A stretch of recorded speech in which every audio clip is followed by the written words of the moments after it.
Mapagpalang umaga po sa ating lahat at welcome po sa ating online devotion. Ngayon pong umaga ang ating devotion po ngayon ay matatagpuan po sa Romans chapter 8 verse 26 to 30. Pero bago natin basahin po ang ating scripture, ang ating devotion, ay inaanyayahan ko po tayo na manalangin. Let's pray. Lord, we thank you for this day, Lord God. Papasalamat kami sa araw na ito, especially for a brand new day.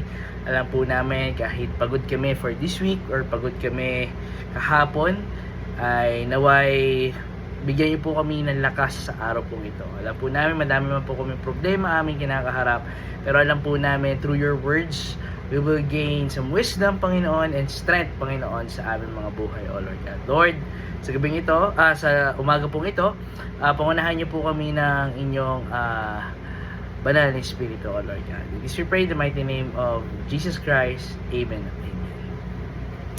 So, ang ating devotion po ngayon ay matatagpuan po sa Romans chapter 8 verse 26 to 30. Pero babasahin ko po ang ating key verse po ngayong umaga ay matatagpuan lang po ay 28. Yan. So sabi nga po dito, Romans chapter 8 verse 28, and we know that in all things God works for good of those who love Him, who have been called according to His purpose. So sa message or sa scripture na binasa po natin, have you ever experienced a moment na sobrang bigat na pinagdadaanan mo na hindi mo na alam kung ano ang sasabihin sa Diyos, 'di ba? There are times na pagod ka, or even that you are facing this kind of situation. Minsan hindi na tayo nakakapag-isip eh.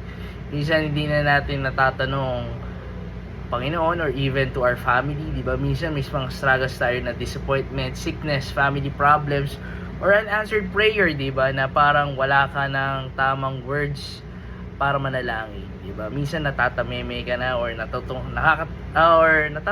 or nakatunganga ka na lang, 'di ba? Kakaisip sa mga problema, 'di ba?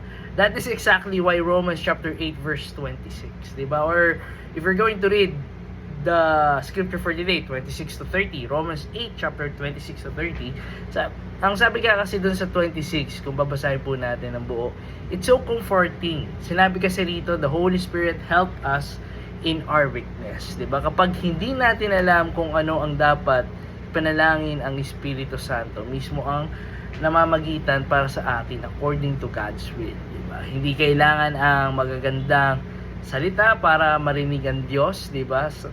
Sa ating mga puso. Kahit luha pa naman ng nangyayari, or luha, katahimikan, or buntong hininga lang, di ba naiintindihan niya tayo, di ba naiintindihan niya yun, na meron kang problema. Then Paul remind us, di ba, of one of the greatest promises in this scripture is God works all things together for good. Ulitin ko God works, di ba? God works all things together for good. Notice this, that it doesn't say that all things are good. There will be pain, loss, failure, and trials. But God is so powerful that He can use even difficult situation for His greater purpose.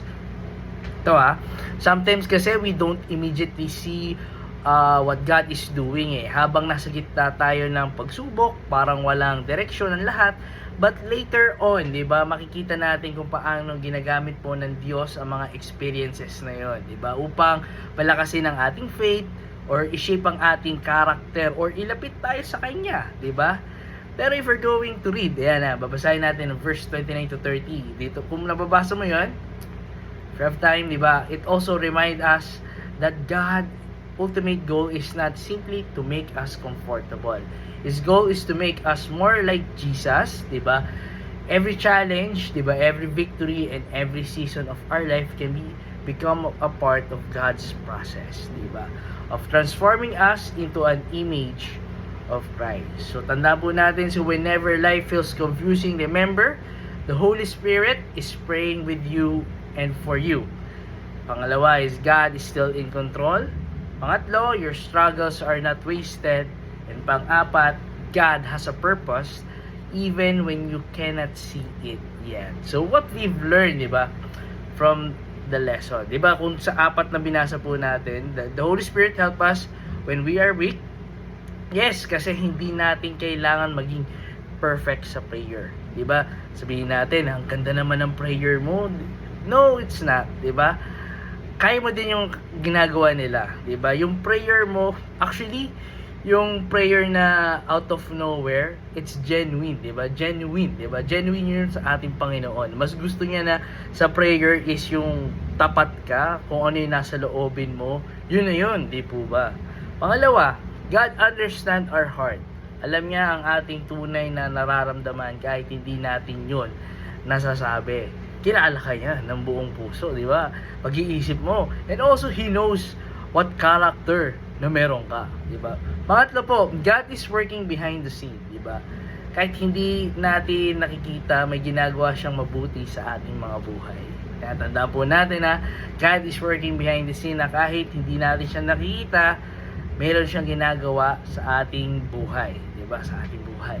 Pangapat, God's purpose is to make us more like Christ. Ang bawat season kasi ng buhay ay merong lesson and purpose. So, what we've learned sa scripture na ito, Romans chapter 8 verse 26 to 30.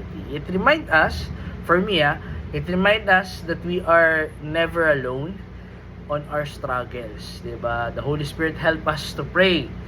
And God is continually working in every situation for our good and His purpose. Even when life doesn't make sense, diba, we can trust that God is writing a bigger story of our life. One that lead us closer to Him and make us more like Jesus. Diba? So tayo po yung manalangin. Let's pray. Diba? Heavenly Father, Lord God, thank you for reminding us that we are never alone. Kapag hindi namin alam ang aming mga sinasabi at kapag mabigat po ang aming pinagdadaanan, Panginoon, salamat dahil your Holy Spirit help us and intercede for us, Panginoon. Lord, teach us to trust you even we don't understand what is happening, di ba? Help us believe, Panginoon, that you are working in every situation, whenever good or bad, for our growth and for your glory, Panginoon. Strengthen our faith, O Lord God. Give us peace in the middle of uncertainty, Panginoon, and mold us our hearts to become more like Jesus or a Christ-like, Panginoon, sa aming mga buhay. Remind us that your plans are always greater than our understanding, Panginoon, and we surrender everything to you. Place our hope in your promise. In the mighty name of Jesus Christ, our Lord and our Savior.